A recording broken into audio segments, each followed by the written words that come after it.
This video was sponsored by Oil Labs, the best fragrance known to mankind. There's one thing that a man needs and one thing that a man should have. Number one is God, and number two, Oil Labs. Now, this fragrance is engraven in your skin and in your clothes, more potent, more stronger. The best fragrance known to mankind, which is Oil Labs. Aren't you tired of buying fragrances and as soon as you spray them on and step outside, they are lost in the wind? Contact us on Facebook, Instagram, and WhatsApp.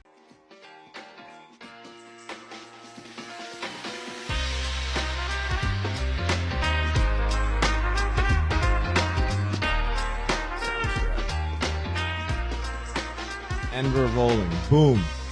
Maestro in the midfield. He will overpower you like vodka. His skills sing sweet like Camila Cabello singing Ovana Onana. Better in his position than Onana. Dreams higher than Jason Momoa. First name Jordon. Last name Koduah. Boom.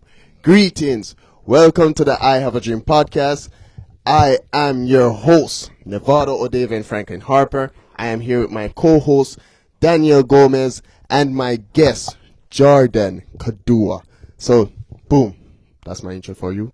I want you to go ahead and tell the people, who is Jordon Koduah? Wow, first I gotta say, what an intro. Flex. Yeah, You got to give him props there because honestly, he did that in literally 5 minutes. that was good. I like that one. That was good. I mean, what's up, guys? Appreciate you guys having me on the table. Jordon Koduah, man. I don't know. I feel like that's a question like you gotta ask like certain people. Yeah. For me, I guess for some, I'm like, kind of open. Yeah. I can't stop talking.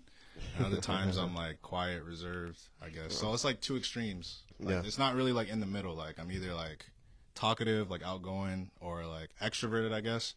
And then other times like introverted, reserved to myself a little bit. Oh, yeah.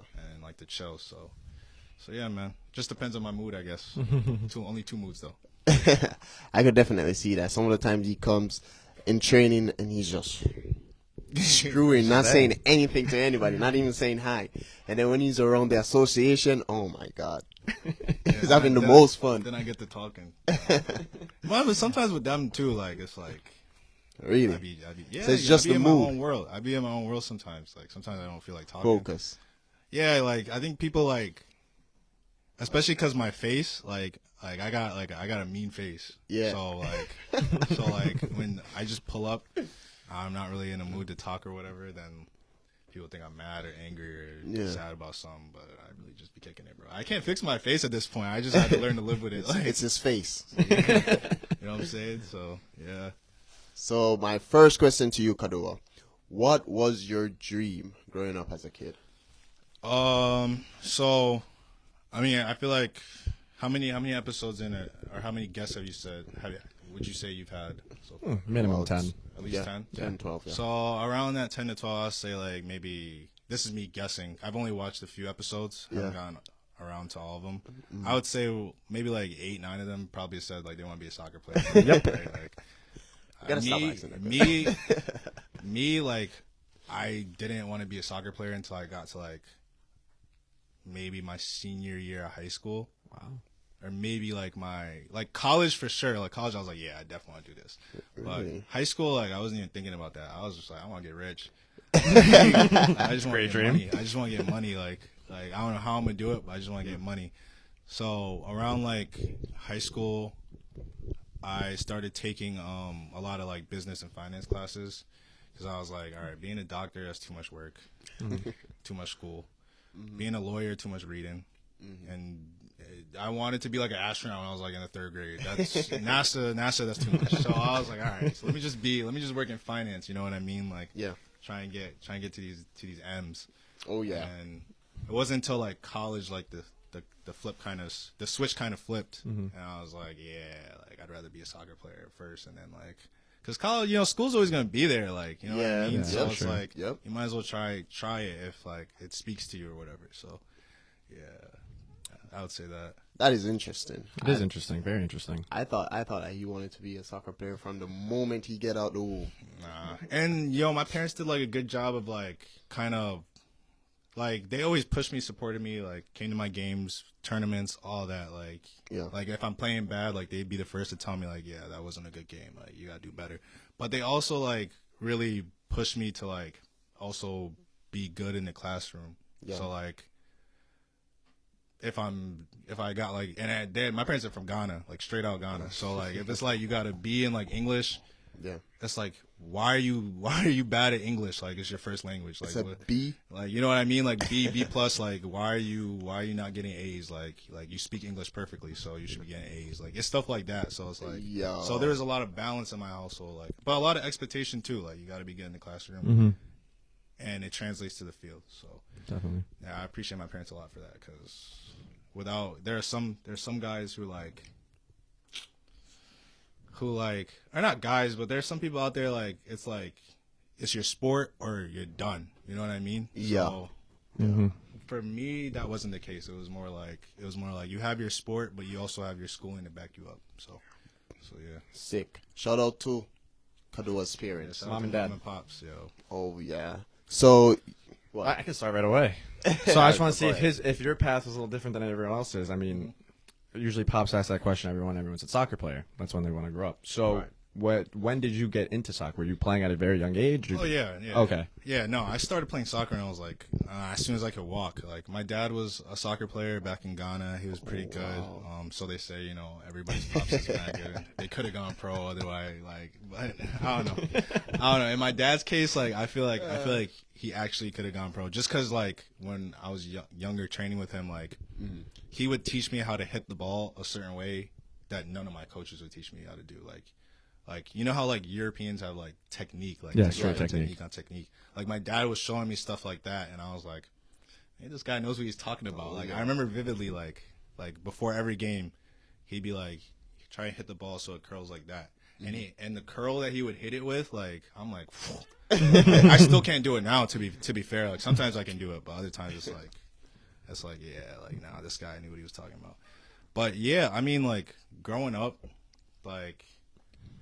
So I played like travel soccer from like till like high school, I think. And then on top of travel soccer, I played at Sports World before CFC took it over. So I was an OG at Sports World. Yeah. And that was when like I kind of started to realize like I was good because at that age like I was growing like I was tall. I was the tallest person on my team. So I would just take a big touch and I'm out. Like I'm gone. So around that time, like I was like, all right, like maybe I can get to like a higher level. But at the same time, like I didn't really have anyone around me that like knew kind of like U.S. club soccer, like the landscape of it. Yeah. The way to handle it, way to go about it.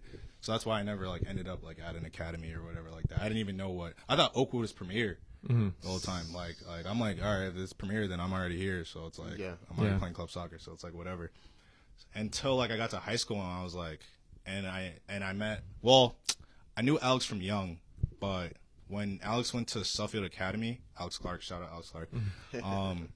He was playing for like Red Bulls in like 8th grade, and then he went to Revs, and I was like, time out. I was like, I'm over here playing in Connecticut, and you're over here playing in Italy. Like, something's not adding up. You know what I mean? So then I was like, I'm trying to get to that level, but I didn't know how to go about it. So I was like, plus I was like balling in high school. Like I liked high school soccer, so it was like, all right, I'm just kick it here and see what happens. So yeah. Are you the oldest in your family? Any brothers or sisters?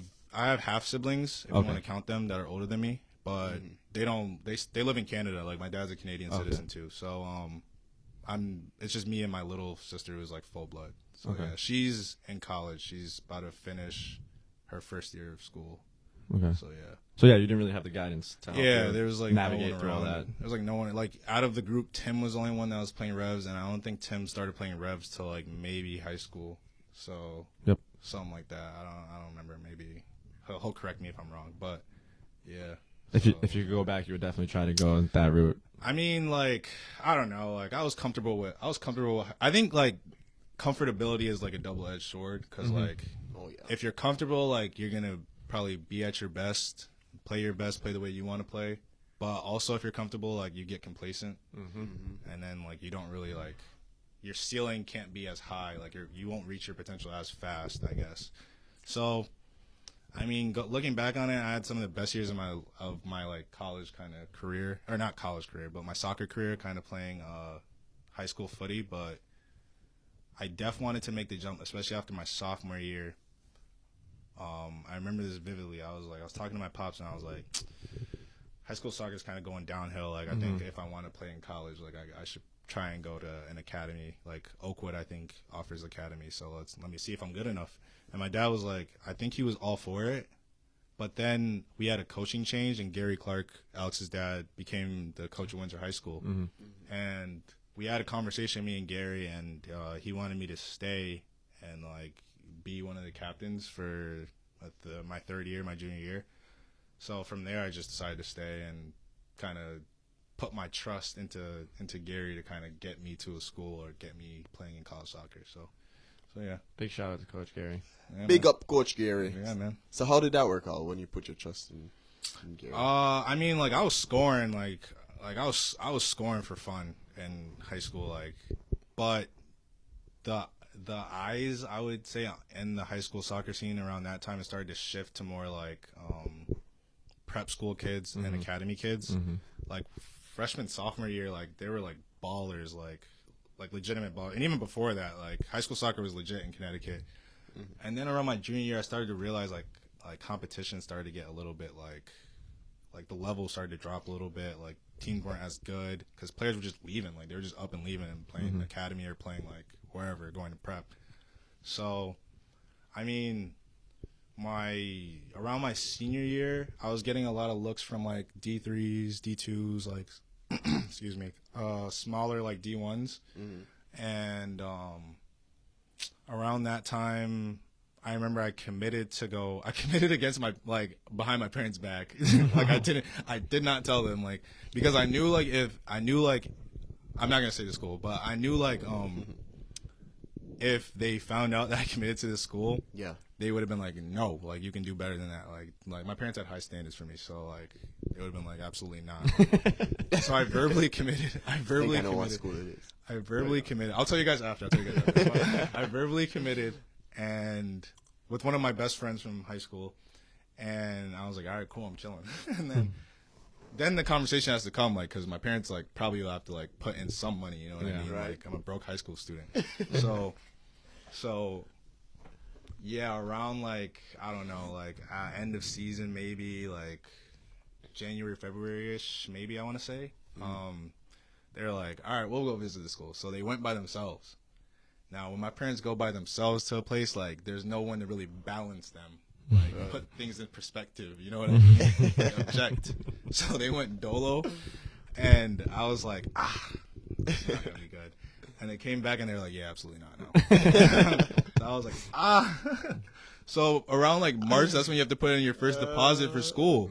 So I'm like, yo, like I just said no to all these schools. Like, what do you guys want me to do? And they're like, go to University of Hartford. You're a business student. If they don't want to take you in for the fall, like you can try out and make the team. When they said that, like I was like, try out, like. Why would I try out? Right. Why would I ever try out? You know who I am? They were like, you're gonna make the team if you try out. Like, you just gotta believe in yourself. Like, and if you don't make it, then so be it. And I was like, dang, like, I am so dismissive, like, of the footy. Yeah. So I mean, it worked out because, like, you know, like, I eventually got there, but like at first I was just like grappling with the fact that at 18 years old I might have to retire from like high level like footy or whatever. So yeah, that was a whirlwind. That was senior year was a struggle. Like, that was a struggle. In your high school career, because I knew this kid and he's the one that actually introduced me to you, Mike Fang. Did you play with him? Yeah, Mike Fang's my guy. So shout out to all those boys. Like that whole class, like those were some of the best soccer players I played with. Justin Nguyen, Gary Pritchard, Tyler Kofta, Michael Fang, Giancarlo Pinto, all those guys. Like those guys, like they really showed me the ropes, but they also humbled me because like from 8th grade to like freshman year, like I thought I was a hot shot. Like I thought I was like the best thing since sliced bread. And like I remember in my first like pickup session with them, I was getting clapped left and right. like I'm getting tackled, I'm getting hit to the ground. Like my moves is not working. Like they're not. You know what I mean? Because they're obviously faster, stronger, more technical, and they know the game a little bit more. Yeah. So those guys really brought me down to earth, and like they kind of helped, like kind of grow me as a player and a person also. So those guys are great. I love all those guys. Pops, fun fact, you know Koduah is actually an OG for KO. He's an OG? Yeah, I'm an OG. I'm one of the first What players. do you mean by he's an OG? So when we started in 2019, he was on the team in the Hartford Industrial League. No He was a way. young kid, yeah. Get Yeah, out. I was a youngin on the team. Yeah. I think I was the youngest on the You team. play with Definitely. blacks and You play with blacks. Yeah, rest in peace. Yeah, I played with them. Yeah. They were. I remember vividly this. I remember we had a game at LP Wilson, LP Wilson. and I think I was short a player, or we needed a player. And Blacks told me, he was like, "Dude, call that kid that played in the middle with you. Call him." I was like, "Fuck, all right." So sorry for swearing. You did. But I remember, and then I was like, I think Fang was on that team too. Yeah, he was. He Yeah, mentioned Fang was it. there too. Yeah. I texted Fang. Fang was like, "Yeah, just reach out to Koduah." I was like, "All right." Texted you, and you showed up. Pulled Yeah, I up. pulled up. Yeah. And How ever did he since then, pull up? Blacks thought this kid was the next. How did he pull up? player? Huh? Did he pull up in a Rolls Royce in gold? I pulled up my 2010 Honda Accord. Car gets from A to B. Yeah, since then he's been playing with us ever since then. Yeah. Yo, I remember that. I remember that day like it was yesterday. Yeah. Yeah. I pulled up with my boy, Jevin, and he was like, "What?" And I was like, "Yeah." I'm gonna go play. You're gonna go watch. And I remember just being in that league in that environment, and it was different. Like, cause I'm like a college player. Like it's very much a run. Like hit people, run. Yeah. And it was like calm, but at the same time, like you can't take too many touches, otherwise, like Oh, yeah. you know, you're gonna have like old guys screaming at you to play the ball better, like you know what I mean. So that was good. That summer was good. That was before I had a head of hair. I was bald. I was bald. Like Short you. cut. Short Really? cut. Yep. Yeah, You short gotta show me cut. that picture. I definitely have a I'm couple. gonna put up that Yeah, picture definitely a pic. There's right definitely a on the pic. podcast. There's definitely a pic too. Oh, yeah. So yeah, I mean, now we can just enter to. I think this is where Koduah like really started going up after high school. If you want to touch base on who'd you commit to, how that recruiting process went. Right. So, so the school I committed to before I got to Hartford, will remain unnamed. Yeah, you don't have to. just because, Yeah. you know what I'm saying. But when I got to Hartford, I remember talking to the assistant coach Mike Koulos, and he was like, "Yeah, for sure, come down," because he saw my tape. And then the head coach at the time, he's not there anymore, Poitras. He saw one of my club games like late springish, you know what I mean? So it wasn't enough for him to like offer me a spot, but it was enough for them to be like, "Yeah, we want to see more of you." So I was like, "All right, you know what? I got no other options. I'm just gonna go." So I went, and the whole like first semester I didn't play at all. Like I didn't like, I wasn't even on the bench. So because like they already had the roster set in NCAA rules or whatever, like so I would train here and there, and there were a lot of sessions. I remember my first session with them, like it was us against like the current freshmen on the team, and it was me, Ali Muhammad, and Christopher Clark, and we were balling. Like we were playing really well. Like I felt like I could be toe to toe with these guys. So then from there, like it was more trainings, and then around like March, April-ish, when I started like starting in games, spring games, I was like, yeah, I think like I'll be on this team for sure. Because they weren't really saying nothing to me. Like they would be like, yeah, you had a good session, you had a good time, but they weren't saying like, yeah, we're thinking of like adding you on the team, and that was good. Yeah. Because every day I was like, I got to be the best player on this field, like in some way, shape, or form. Like whether it be in the weight room, which I was terrible at the time. Like I weighed like 148, like my freshman year. I couldn't do a pull up to save my life. Like I was terrible in the weight room. But I was like fitness and like on the ball stuff. Like I got to be top of the group. So that was like a good like kind of like learning period, and you know like that was really grafting. Like I was like, yeah, I got to fight and claw my way to like really be on this team, because I don't know what I'm gonna do if I don't make this team. You know what I mean. So yeah. Nice. All you. All me? Okay.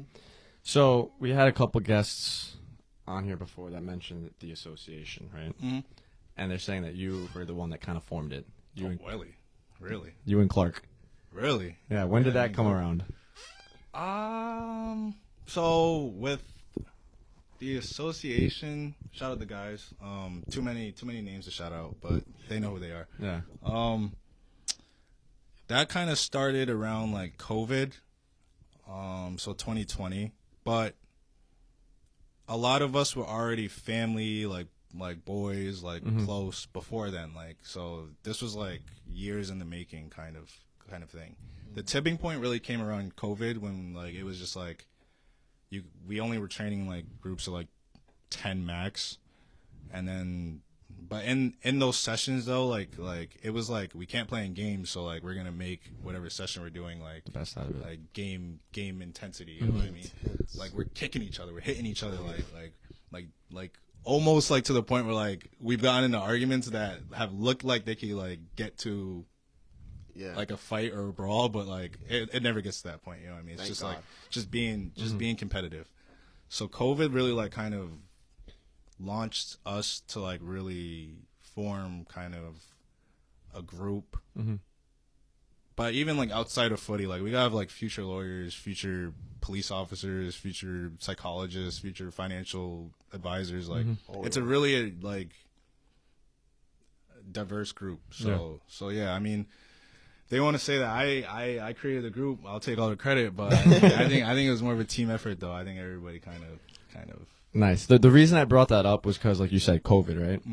What year did you start going to UHeart? Was it 2019, 20? So I went 2017. I didn't start playing officially till 2018. Okay, so 2018 you started playing for UHeart. So COVID did affect your collegiate career a little bit. Yeah, it did for sure. So I think that fall semester there were no games. Like you couldn't play. We barely could train.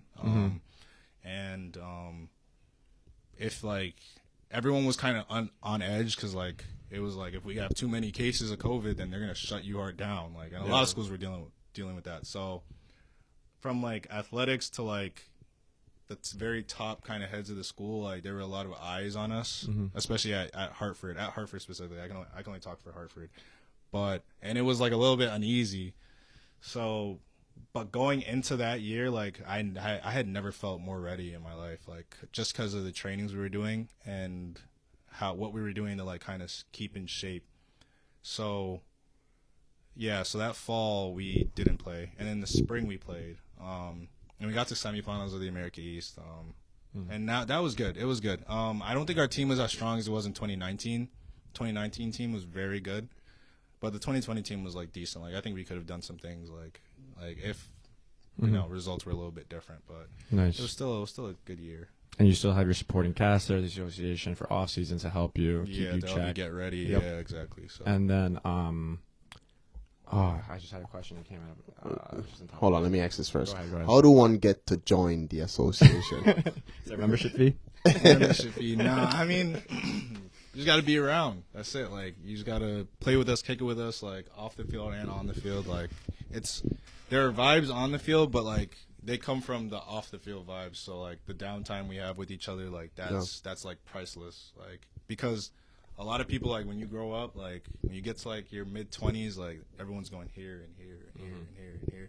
But, a lot of, like, praise be to God, all of us are alive, healthy, and well, and we're all, like, within each other, like within like a 5 to 10 mile like radius of each other. So yeah, you know what I mean. You have to be good too, Pops. Gotta be an actual good player. Gotta be a baller. Gotta be a baller. Now I remember my question. So when you were playing at UHeart, what position were you playing? So I went in as a center mid. So I was like, I actually like in high school I was a 8, 10, and 9. So it just depended on the game or whatever. 9. Yeah, that's the only reason why I was scoring, because I was close to the goal. Gary was like, we got to get you close to the goal because you're one of the only players that can score. So I was playing the 9 for the most part, but I was really like an 8, 10-ish type of player. Okay.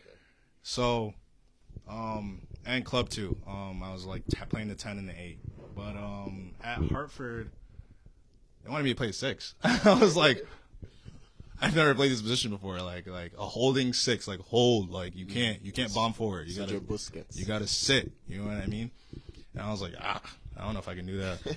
Plus, like, we had a lot of talented, like, players in those kind of positions, like Europeans that were older guys, like, you know what I mean? And I'm, like, this scrawny little, like, like, American from, like, Windsor, Connecticut. So, yeah, I was playing center mid for the most part, and a little bit of on the wing as well. Like, whatever the coach needed, I would play it. And then around 2019, I started, like, 4 games center mid playing as a 6. I was doing pretty decent, but we weren't getting results. Right. So the coach and I think our right back went down. So the coach is like, "Hey, we might put you at right back. Like, are you okay with that?" And I was like, "Sure, as long as it's for like 1 game." Yeah. And I played 1 game. We won 2-0. End of story. I was playing right back for the rest of the season. I was playing right back for the rest of the season. But like, it was good though. Like, we were winning. I can't really complain. Like, if you're winning, like, and you're getting results. And, like, I'm playing right back, and whoever's playing in the midfield is doing well. Like, I can't really say anything. So I didn't really complain about it, but I always prefer to play as a center mid. So yeah. So my question to you now is that they're transitioning you to a right back, right? And in this time, you had the dream of going pro, right? So were you thinking team first, or you were trying to be selfish and be like, no, I don't want to play this position. Like, I need to start playing the position I want to. So I was of the mindset of whatever's gonna get me to be a pro, I'll do it. I didn't really care, but I knew that if I wanted to, at least like, for whatever team that would pick me up if I were to be a pro, like, I wanted them to know I could play center mid. So I wanted to get reps as a center mid so that I can be like, all right, like, this guy is versatile, like, he can play multiple positions. So that was kind of my thought process behind it. Like, I wasn't really like, if I play right back, then I'm not going to be a pro. It was more like, if I play right back and do well, then I will be a pro. So you gotta look at more. And like nowadays, the right back's the fullback. Yeah, they want you to be more technical. They want you to do this and that. So it wasn't a bad gig. You know what I mean? Perfect for him right now. Yeah. So how many years did you play at U-Heart? I played 3 years. 3. I played from 2018 to 2020 ish. Yeah, we'll say 2020. But it was 3 seasons. If you want to count COVID. I think Kamir said, the first season we had, awful, terrible. Losing season. You guys didn't win a game. One game. One game. game. We tied like 6 games and we lost the rest. Terrible. We had the same team, 2019. We get to a final, win 12 games. I was part of a back line that had like 10 shutouts, like 3rd in the country. You think that'd be enough to get like an NCAA, call-up bid, but nope, they didn't care. So, and then 2020, I went on about 2020 a little bit, and then from there I was like, I've enjoyed my time here, but it might be time to like get to the next level type of thing. To go to a different school, something that will like kind of boost my kind of resume portfolio. So. Yeah, and that's where my question was leading to next, is that process, because I know you personally, so but if you want to explain it, so from U-Heart, the jump. Yeah, so originally, like, there was a part of me that was like, I'll just stay at Hartford for like a 5th year, and then like from there I'll leave, because I had 2 years technically, because since I didn't play my actual freshman year of college, I had that year that I redshirted, and then I had the COVID year. So I was like, I don't think I have it in me to play like 2 more years. Like, I think I might just play 1 more year at Hartford, call it a day. And then I was getting a lot of looks like from the portal when I entered it.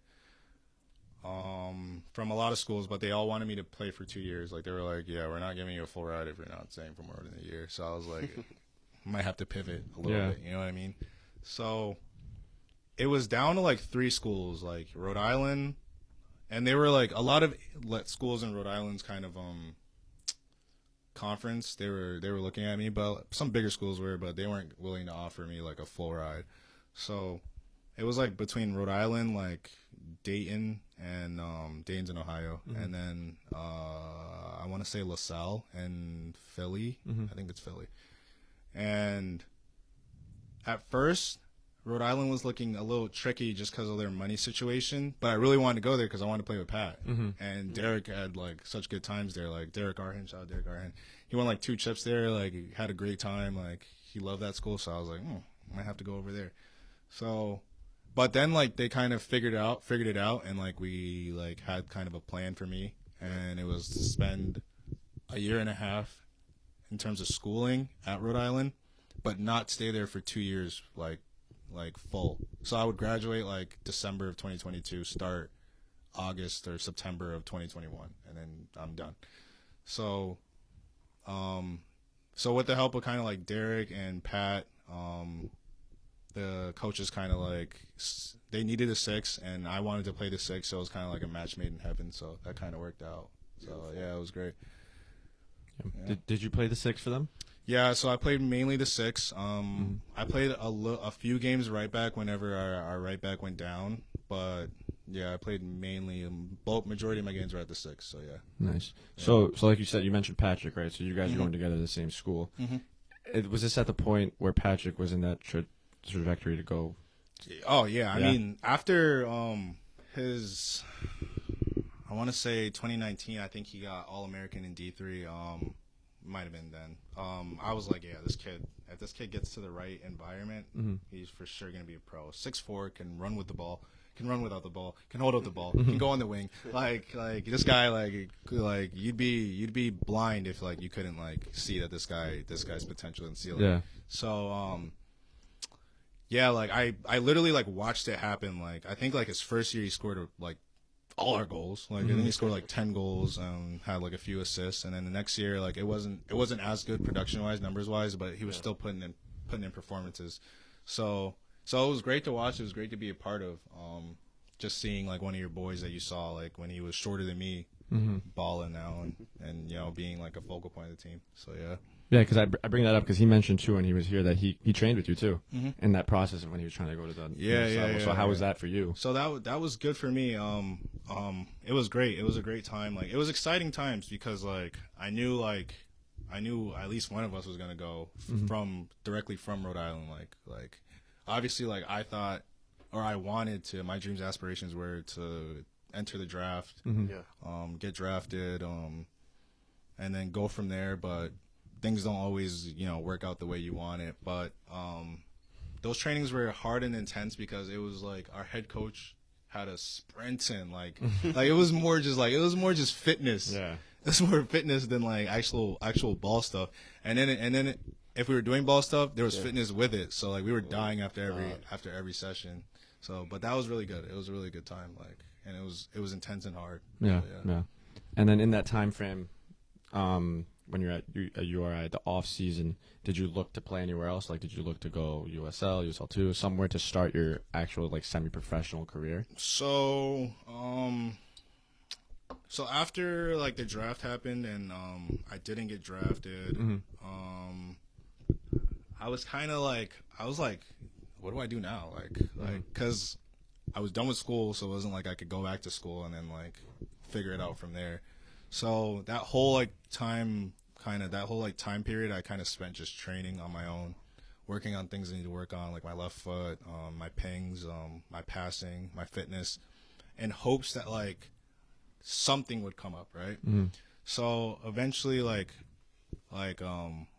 there were around that time, like I want to say like March, April-ish, I was like, might be like a lot of teams like their rosters are set or they're only looking for guys that have like prior pro experience. So I was like, all right, like let me just play like KO Elites, stay fit, stay sharp, and then let me play like USL2 in the summer and then see what happens and go from there. Try and like recapture the magic that we had from our team like in 2021.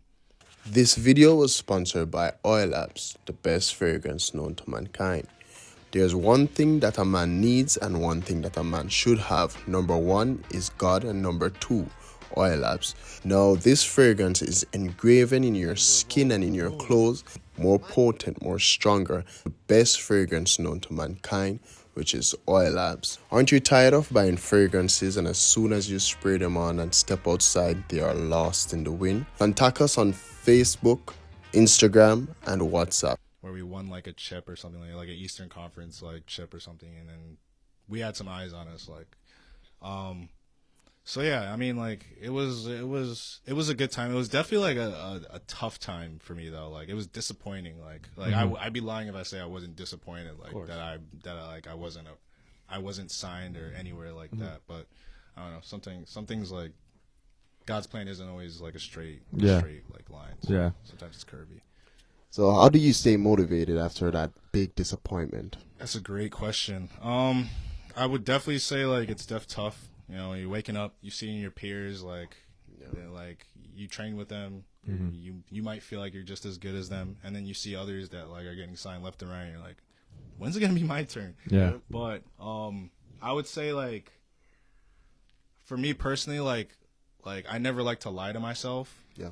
And if I'm not enjoying something, then like I can't really put my all into it.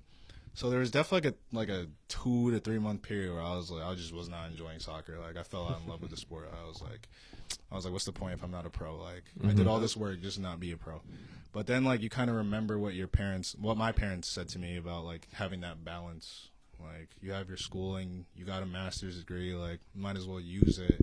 And then like maybe the soccer will come, but if it doesn't come, then it is what it is. Like that's kind of what God had in store for you.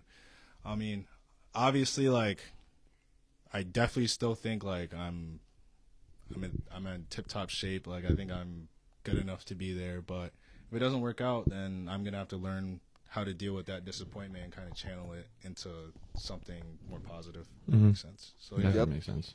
Yeah, a lot of people come on the podcast and said they had that rough patch, 2 or 3 months, 6 months, whether it's an injury or it's just a big wake up call, being like, oh.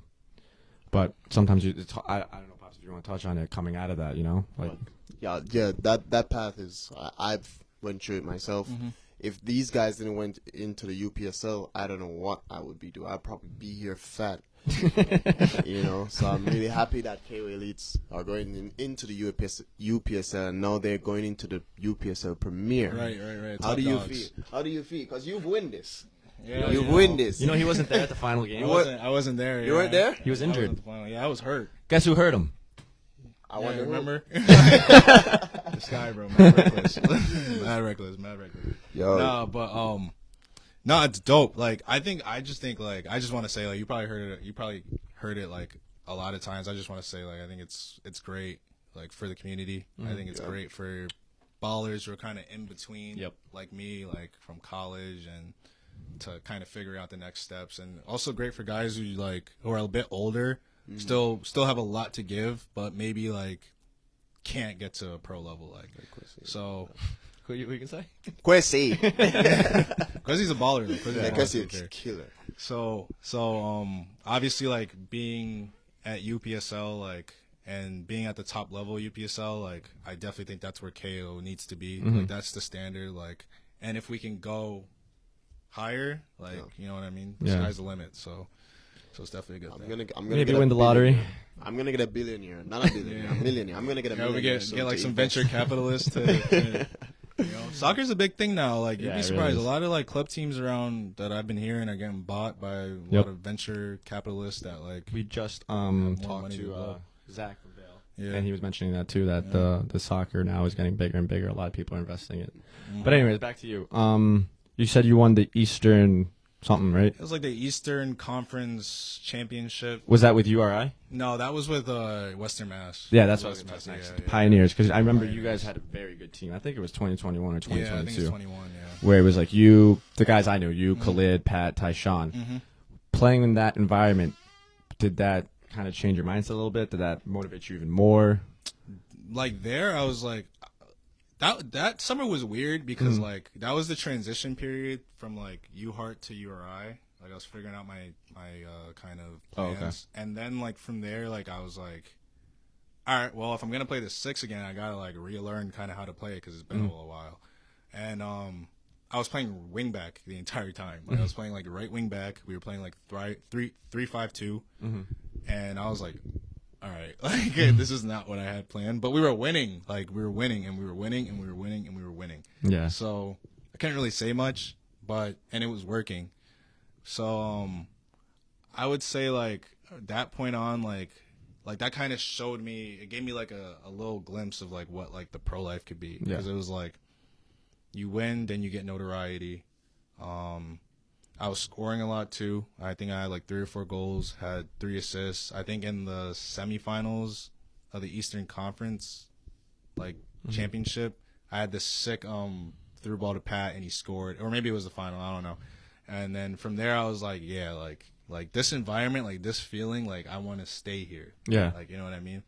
But like as you guys know, like soccer, you're only as good as like your latest game. So anything you do beforehand isn't an indication of like what you'll do in the future. So always keeping that in mind. So, but yeah, no, that time was a good time. Like that was probably the funnest I had playing soccer in my life, I would say. Yeah. I like that. Anything that you do beforehand, it's not an indication for what you'll do in the future. Yeah, not at all. No, especially in this sport. Like we've seen players that are pro drop like hat tricks, like, and then like 2 games later, like they're dropping stinkers. So it's like, you know what I mean? Yeah, like, very true. Like, it's a great point. Staying at the top level, that's what makes you a good player. Not like consistency. Yeah, exactly. Not like if you're sporadic, like if you show up here and there, like people don't really remember you. People only remember you for that.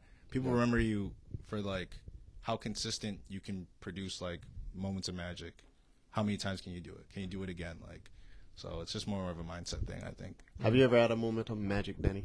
Every day. What are you talking about? Danny's free kicks are magic. I haven't seen him score one in a while. No, dude. You know who cursed me? Ever since Shinardo came, he cursed me. Ever since this dude came, I've never scored a free kick. I haven't even hit the target. I've took one free kick and scored, and Shinardo tried to take every other free kick. He didn't score one yet. I haven't seen Nardo score one in the next game. But yeah, back to you, Koduah. So yeah. What do you think was the highest level of soccer you played so far? In what environment? Was it the URI, college, D1, or Pioneers, or? I'd say it's a combination of Western Mass 2021 because I played 2023. I didn't think the level was as high as it could have been. Yeah. 2021 it definitely was higher, and URI fall 2021. Like that season and those teams that we were playing, like it was wicked. Like the atmospheres we were in was wicked. I remember being at UConn when Ray Reid was still coaching there before he went on to Hartford Athletic. That environment, that might be the closest thing to a pro environment I've seen or been in my like 24 years on this earth. Like that was like, it was crazy. The teams we were playing and the notoriety too, because we were beating some of these good teams, or we were like standing toe to toe with these good teams. So I think like that year we got like top 25, and we were all gassed about it. And then the next 2 games, like I think we tied and we lost that shit. We lost like right after that. But like I think that year specifically, just with the vibes and the competition, like that might have been like the top, like where I was like, yeah, this is a good level for me. Like, this is where I should be at. Just because you're pretty insightful, I just want to have the viewers know, like, what do you think is the biggest difference between the D1 college and soccer than like USL2? Because I know Pioneers and they have like a lot of overseas players, and D1 people always say like, oh, it's just kick the ball and run. If you're fit, you're gonna be able to play D1. What do you think is the biggest difference? Yeah, I mean, I think so I gotta kind of like break it down because like there are multiple layers to Division I soccer. Like, so you have like your mid majors or like your smaller D1s, like a U Heart when it was D1, a CCSU, like, you know what I mean, like those, and then you have like your Syracuse's, your Clemson's, ACC schools, like, you know what I mean. So I think like this gap, there isn't really much of a gap. It's more of just like those players from those teams have played in systems that like allow for you to like create more kind of like goal scoring opportunities for you. And those kids are very good. They can put those chances away. They only need like 1 or 2 chances. Their overall play ain't really that good, but it's like the difference is like they have guys that will put the ball in the back of the net when you give them a chance to. So it's really just details, you know what I mean? They nail down the details. From that with USL 2, I think it's like with some teams like Western Mass, like they like overseas players, they like a lot of older guys, like veterans that know the game, can play good footy. So you have those teams that like subscribe to that kind of ideology, that kind of recruitment process. But then you have other teams that like are like maybe like a Seacoast that have like a lot of UNH guys, like New Hampshire guys. So it's really like there's really variety in the teams that we faced. I would say like our Western Mass team, like the 2 years I played on it, we were probably the oldest team because you had like players like me who are fresh out of college, players like Khalid who like played there from when they were like 17. But then we have like Argentinians that are like 25, 26 years old that are ballers that can play. So, but then you're playing against like I remember I was talking to a kid and he was like, what year are you? And I was like, I just graduated from URI, like I'm like 23. I was like, how old are you? And he was like, I'm 18. And I was like, I feel old. And he was like, you're not old. And I was like, don't try and patronize me, bro. Like, it's okay. So yeah, there's just like, it's a lot of variety in USL too. I think with D1 soccer, like I can see why a lot of people are like, I'm not built for college soccer. Like you just got to be fit. But there is a level of technical kind of prowess you need to play like college soccer. Like I don't think like everyone is the most technical player by no means, but to play on like the best teams or like the top 25 teams, like you got to be good. Like you have to be. Like you're not there. They're not there just by chance. But once you get like out of that like top 50, top 25 kind of like that's where it gets a little dicey like. So yeah. Yeah, and then cuz very insightful. I'm going to bring up another thing is because I have an argument with Skeet about this all the freaking time. Oh, God. So you played at those levels, right? And then sometimes, like with KO, you play with guys that don't really have that resume. Do you think resume actually matters? That's a great question. Because I deal with it all the time. All the time. What do you think? Me personally, I don't think resumes matter anymore. At first, I'm going to be honest, I did think I was like, oh, this kid's coming from college. I think he should play for KO. He's going to be nasty. And then, it doesn't always translate. Exactly. Yeah. And you're like, wait. Koduah said it. Yeah, I think He said the things that you do in the past doesn't. Oh yeah. Yeah. Good point. So Right. going based off that, you're a good listener. So going based off that, like I think it's like resume ultimately does not matter. Like I used to be one of those guys that's like, yo, he played X, Y, and Z. Like especially like when you're in college and some guy is coming from like PSG Academy, like based off the resume alone, you're gonna think this guy's a baller. And they are good. Like don't get me wrong. Like some of my best friends come from like these academies and like they're wicked good. They're wicked talented. But there's a reason why they're playing in the States. For most cases, for some it's like it's really out of their hands or they just don't care about soccer like that. But there's a reason why, like, you know what I mean? Like we're really, it's really right here. Like they might be a little bit like up here in terms of level. Like it's it's really small. Yeah. So that's why I don't think resume matters. Like I think I just got to see the way you play. I think so. And then before I even make a reservation or a judgment. So yeah. I definitely think so. Then you have a resume? Of course I do. What do you mean? Exactly my point. If you go based off resume every time, you're gonna eventually get disappointed. So it's better to just see how a player is. Yep. Yeah, that's why I think Patrick's such a great story. Yeah, his resume doesn't really speak volumes. He kind of low key said it. He was a ball boy his freshman year at East Harvard. Yeah. Are you gonna ask him about his favorite team and do the game before I ask this very, very good question? Go ahead. Because a lot of you guys already brought it up during the UPSL season. Okay, let's hear it. So if Koduah puts a team together of all the Africans, right? Who's gonna win? Jamaicans versus Africans? This is a question to you. It's a question to me and Koduah. Both of you. You answer first, though. You answer first. Honestly, Tell the truth. I want to hear it. Come on. Tell the truth, bro. I would tell the truth and lie not. I'm thinking of the team that. What's the number? What do you mean? Number of team? 7v7? No, 11v11, full field. 11s. Pick the best Jamaicans you know around here. I know we have keeper in goal. Yeah. Keeper is like the biggest thing since sliced bread. So let me tell you, keeper in goal, either Sean center back, yeah. Who else? Left back. Sammy left back. Okay. You counting Sammy as Jamaican? Of course, Sammy's Jamaican. Okay. No. Thank you. Because that just transformed my entire team. I don't think Sammy's full Jamaican, but Sammy left center back. Thank you. Right? Who's? I don't have any more left. Probably Kasha. Kasha. You got Kasha. You got Leon. Kasha, Leon. The midfield, Coombs. After that, I don't know. I probably put Bobby in there. Oh, you got Bobby. I forgot about Bobby. Coombs, Bobby. Who else? Ooh, who else? Gosh. Spraga. Oh, I forgot about Spraga. Yeah, you got Clark. You got Clark. You got the Alex. Clarks. You got the Clarks. You got the three. You got the the three three. Clarks. You got the Alex three Clarks. You got the three Clarks. Let's You can put go Alex with on the Bobby. wing. Take Bobby from that midfield. And there's one left back that you forget, but I don't know if you would play Shonado? left there. No. Tyshawn. Tyshawn, Yeah, sure, of course. that's true, Oh Tyshawn. yeah, and Tyshawn, Khalid. Khalid, yeah. Oh, I yeah. think the Even Jamaican. me. The thing is, Yeah, the Jamaican ballers. team. If I'm not the one running it, you guys wouldn't know where to put Danny, food. get I'm out of serious. I'm so serious. If you ran You it, guys need structure. Yeah. I think it would be a good game. It'd be a great game. I think it would be a good game. be a great Because last year you guys win the league, right? And this year we won the league. Yeah, basically, yeah. Yep. Yeah. Yeah, I mean, we so- had a Spanish guy and a white guy, but if you, So I think I need to set I this think- up I think over it the would be summer, a next very, summer. very, no, very that- good game. That'd be a good game.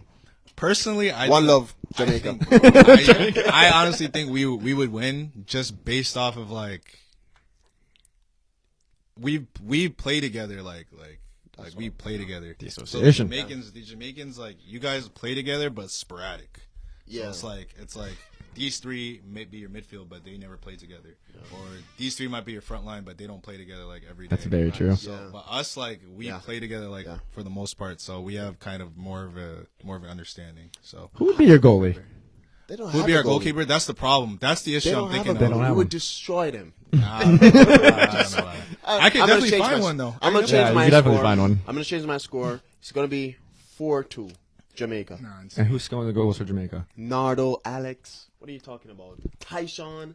They're Khalid. defenders. Tyshawn's a defender. I'm You're sorry. forgetting about all these other Jamaicans. Where would you put Well, that? Where would you Alex- put Dede?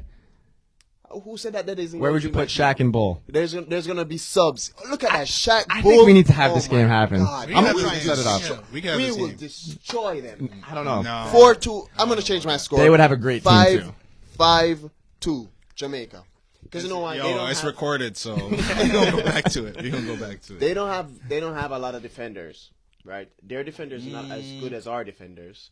And Debatable. when they have That the is ball- debatable. Debatable. When they have the ball, we just gotta. I don't know what we gotta do. That's the thing. Who's guarding Pat and Tim? Pat and Tim, Between the two of them. Between the two of them alone. Who's guarding them? I'll do it. You're only one man. You're one man. You're one man. You still gotta worry about the I other will one. do this for my people. I'm doing this for you guys.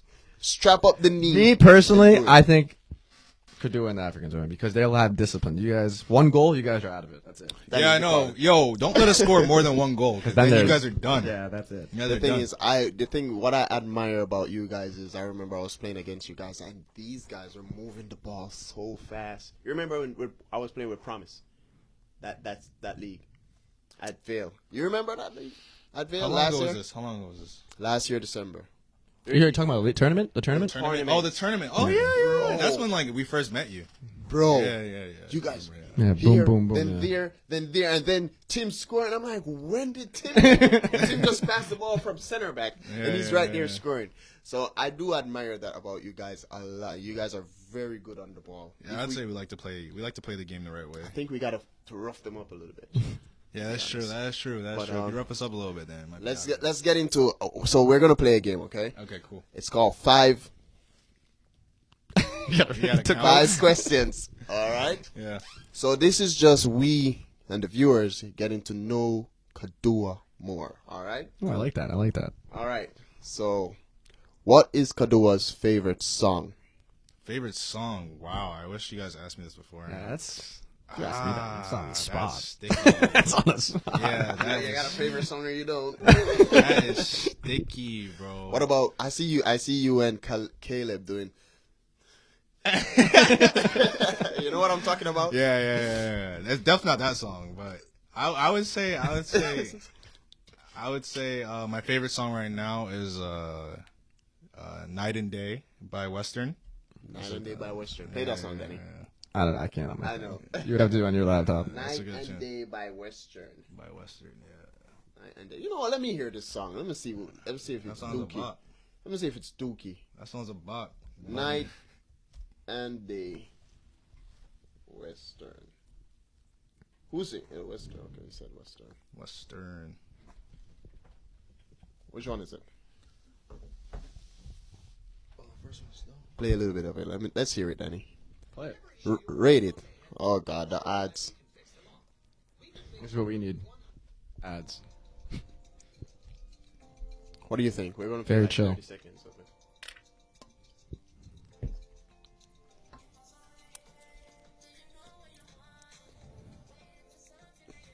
Okay. What was that? That sounds a bop. You're bugging. That That sounds a bop. All right, we don't want to go too much into it. That All was right. a bop. I'm gonna have to put Is that at the end. Your favorite movie? Favorite movie? Probably either Good Will Hunting or Great movie. I don't know what it is. Yeah, I would say Good Will Hunting. Just Good Will Hunting? Yeah. Who's the star in it? You know? Who is it? It's that white dude. Yeah, Matt Damon. Matt Is that Damon, his name? yep. Matt Damon. Yeah. Wow. That's really his favorite one. Good Will Hunting. And then there's 1997. Robin Robin Williams. Williams. Rest in peace. That was actually a really good movie. No, it's a great movie. Really? I remember I watched that. I think it was in high school. Okay. Nice. What is your favorite meal and drink? Oh, jollof rice easily, and Bev. I would say probably Arizona. Oh yeah. Hear that, Arizona? Oh yeah. You got to sponsor us now. It was a sponsor. Man. All right. So favorite meal and drink. What is your hobby? What do you like to do in your spare time? Outside of footy, Outside of football. I would say coaching, but I made coaching kind of like an integral part of my life. So I wouldn't call coaching a hobby because I kind of want to take it serious. But I would say going on hikes for sure by myself. Like that's like where Sounds very peaceful. where you can just Scary. think. What you mean? You go during the day. Yeah, what are you talking about? Go during the day. Yeah. Okay. What? Gosh, I was thinking about. Go during the day, bro. Knowing Pops, he would go by night This like guy an would go at idiot. night. No, actually, I've been in the sea. I swam at night all by myself. 12 in the That, morning. yeah, that's See, the terrifying. ocean's scary. The I ocean swam terrifies me. all the way out. Yeah. All That's by myself, just Absolutely. floating. Absolutely not, man. Nah, it is scary. I was terrified when my mind started playing myself. Something rubbed on my foot. I was like, "What is that?" So yes. And what is your favorite team right now? Yeah, sadly, Chelsea FC are going through a rough patch, but yeah. Is that going to lead up to your next questions about Chelsea? Oh yeah, I'm setting them up. That's a good setup. Oh yeah. Die-hard fan since 08. Oh, so you're a die-hearted fan. Yeah. Because I'm glad you said that. Because we have another game for you right here. We're gonna have a trivia for Chelsea. Danny, I want you to. Doing Prem stuff or doing? Actually, so you said from 2008? Yeah, around Yep, that Danny, time. I want you to. This is one. I don't even know this one. 2010, Chelsea's senior signing of the 2010s was Israeli winger Yossi Yossi. Benayoun? Oh my God, from which English team did he come from? Arsenal? No. Was it Liverpool? Yeah. Ah, okay. I'm Whoa. still impressed that you knew the player though. I didn't even know how to pronounce his I used to name. play with him in FIFA. Tim, you're a fraud. Let me see. This one's gonna be a good one too. Wait, but it doesn't give you a list, so never mind. I'd have to come up with names. I'll come up with names. I know a couple of Chelsea players. Which of these players came from Bolton to Chelsea? Didier Drogba, Frank Lampard, or Nicolas Anelka? Anelka. He already knew I have to say the last one. Why do you give him? I can now Don't these give questions him are this. bad because Don't now give he him actually this. knows. Don't get him on the list. When was Chelsea founded? When? What year? 1905. How did he know that? He's an actual fan, dude. Hey. Not even the Clark Chelsea. brothers are like, oh, we're diehard Arsenal fans. They couldn't answer one question. Up to Chelsea. Ask him man. what color is Chelsea. You can get this one. No, it was before your time. That's too early. Ask him still. Give him a hard one. This is a hard one though. I don't. How many points did Chelsea score in 2003 fourth season of the Premiership? Was it 93? No, it was 79. Oh, dang. 79. Dang. Oh, because that was the first. That was the first season when Abramovich took over. That was the Abramovich era? Yeah. Oh yeah. One more good one. That's too easy. That's about Courtois. That's too easy. That is too easy. Yeah. He's laughing. He's actually thinking in his head right now some of the questions, so he can. Well, this one's easy too. You're a big time defender for Chelsea, David Luiz. A killer. You like David Luiz? Yes and no. I think for the price we bought him at, it didn't really live up to expectations. But he would score amazing free kicks. Let's see if you know this one. Free kicks better than this Danny's. one.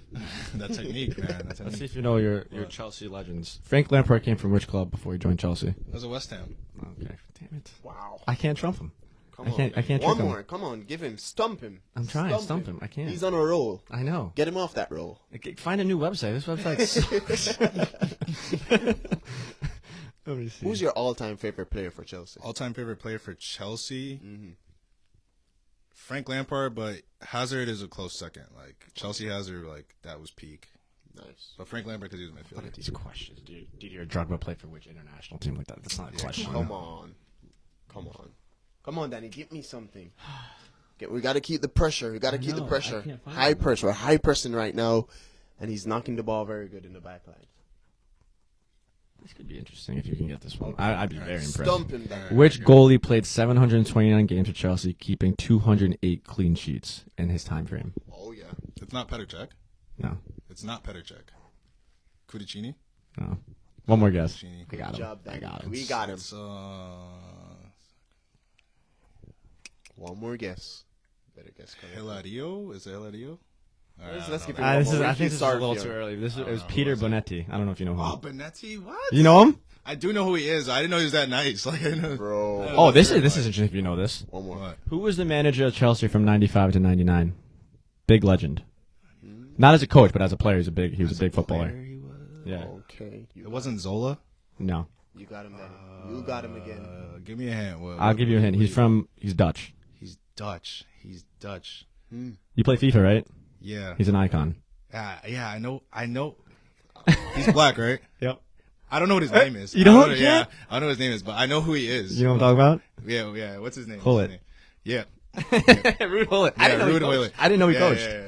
I had no idea that he coached. Okay. Dreadhead. Yeah, I remember him, bro. Okay. Give him one to redeem himself. I feel sorry for him. Okay, maybe he might be able to get someone if you got the Frank Lampard. Which manager brought Frank Lampard to Chelsea? Was it?